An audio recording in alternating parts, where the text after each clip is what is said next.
Imagine embarking on an expedition of discovery, only to meet a tragic end in a far-off land. This was the fate of Juan Diaz De Solis, a Spanish explorer whose story we unravel today. Juan Diaz De Solis was born around 1470 in Lebrija, Spain. He emerged as a prominent figure during the Age of Discovery, a time of exploration and expansion by European powers. His life is a testament to the spirit of human curiosity and the relentless pursuit of the unknown, even in the face of tremendous risk. He was no ordinary man. His navigation skills were legendary, his courage unquestionable, and his role in the exploration of the Americas pivotal. Solis likely sailed with Christopher Columbus on his later voyages, gaining invaluable experience and knowledge of the New World's geography.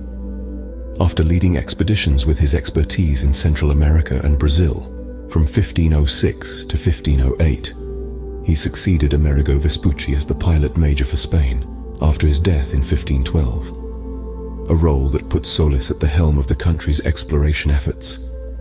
This was no ordinary designation. It was a position of honor, prestige, and immense responsibility. It was a testament to Solis's skills, his knowledge of the ocean's ebb and flow, his understanding of the winds, the stars, and the very elements that guided a ship through the vast expanse of the Atlantic. As the chief pilot, Solis was the guardian of Spain's ambitions, the helmsman of its dreams of exploration and expansion. His task was not just to navigate the ocean, but to oversee the entire navigation and exploration efforts of the expanding Spanish territories. He was trusted with charting unknown waters, mapping new lands, and leading Spain's exploratory voyages. He was the man at the helm, the guiding light in Spain's quest for discovery. But being chief pilot was not just about charting courses and leading expeditions. It was also about understanding the intricacies of the sea, the delicate balance between man and nature, the subtle dance of winds and waves.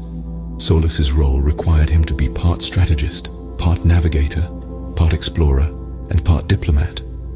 He had to understand not just the sea, but also the people he encountered, the cultures he navigated, and the politics he negotiated. Solis's appointment as chief pilot came at a crucial time in Spain's history. The Age of Discovery was in full swing, and the Spanish crown was eager to stake its claim in the New World. Solis, with his experience and expertise, was the perfect candidate to lead Spain's exploration efforts. His first major task as chief pilot was to lead an expedition to the southern reaches of the newly discovered continent. The mission was clear: find a passage to the Pacific Ocean, a goal that had eluded explorers for decades. With Spain's trust placed in him, Solis was poised to lead an expedition that would change his life forever. This was his moment, his opportunity to carve his name in the records of history. Little did he know the tragic fate that awaited him on the shores of the Rio de la Plata. In 1508, Solis embarked on a mission to explore the southern reaches of the newly discovered continent. He led 3 vessels from Sanlúcar de Barrameda, Spain, on October 8, 1515, with a crew of 70 men. Entrusted with this task by the Spanish crown, he was driven by both a thirst for knowledge and a quest for glory. This was a challenge that had captivated the minds of explorers of his time, a key to unlocking new routes and possibilities for trade and expansion. The sea was a realm of both danger and discovery, promising rewards to those who dared to venture into its depths. The expedition, however, was not just about braving the seas. The unknown lands that lay beyond were teeming with indigenous cultures, with their own complex societies and understanding of the world. It was a world that was as fascinating as it was formidable, a world that offered both the promise of new allies and the threat of potential adversaries. And so Solis set sail, his ships cutting a path through the azure expanse of the Atlantic. His journey took him along the eastern coast of South America, a region that was as diverse in its landscapes as it was in its people. The Pacific remained elusive. Despite their efforts, the passage they sought seemed to be a mirage, ever distant and out of reach. The further they ventured, the more they realized the enormity of the task they had undertaken. The continent was far larger and more complex than they had ever imagined. While Solis set out with hope and ambition, he could not have predicted the fate that awaited him. In February of 1516, he reached Rio de la Plata, which he called Mar Dulce, translating to fresh sea.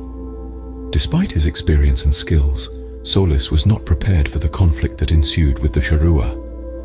The voyage had been fraught with challenges, but none so perilous as the encounter with these indigenous people. Solís went ashore and landed with 2 officers, Pedro de Alarcón and Francisco Marquina, and 7 soldiers on the river's eastern bank, at the meeting point of the Uruguay and Parana rivers. As he and his group navigated the murky waters of the Rio de la Plata, they found themselves in the heartland of the Charrua. The small crew walked along, then a sudden attack by the Charrua sent shockwaves through Solís's expedition. The explorers, taken aback by the unexpected hostility, found themselves in a dire situation, and in this ambush, the navigator, Juan Diaz De Solis, met his tragic end. The brutal sight shocked the rest of the crew that watched hopelessly on shipboard. The historical accounts of this event paint a gruesome picture. According to reports, he was shot by a hail of arrows and may have later been eaten by the native people. This brutal act signified not just the death of a man, but the shattering of the illusion of peaceful exploration. It underscored the stark reality of the dangers lurking in these uncharted territories. In the aftermath of Solís's death, the expedition was thrown into disarray. The explorers, now leaderless, faced a predicament. Should they venture further into the unknown, risking the wrath of the Charrua and other unforeseen dangers, or should they retreat, leaving their mission unaccomplished? They ended up returning back to Spain to tell about the news, and had arrived there on September 4th, 1516. Such was the tragic end of Juan Diaz De Solis, a skilled navigator whose quest for discovery led him to an untimely demise. His death marked a grim chapter in the age of discovery, a stark contrast to the triumphant tales of successful explorations. Yet, it's important to remember that Solís's story is not merely a tale of tragedy. It's a testament to the human spirit's unyielding quest for knowledge, a drive that pushes us to venture into the unknown despite the risks. That wraps up today's story. Thank you everyone for watching. If you enjoyed, make sure to subscribe and hit the notification bell for more Spanish New World expedition history.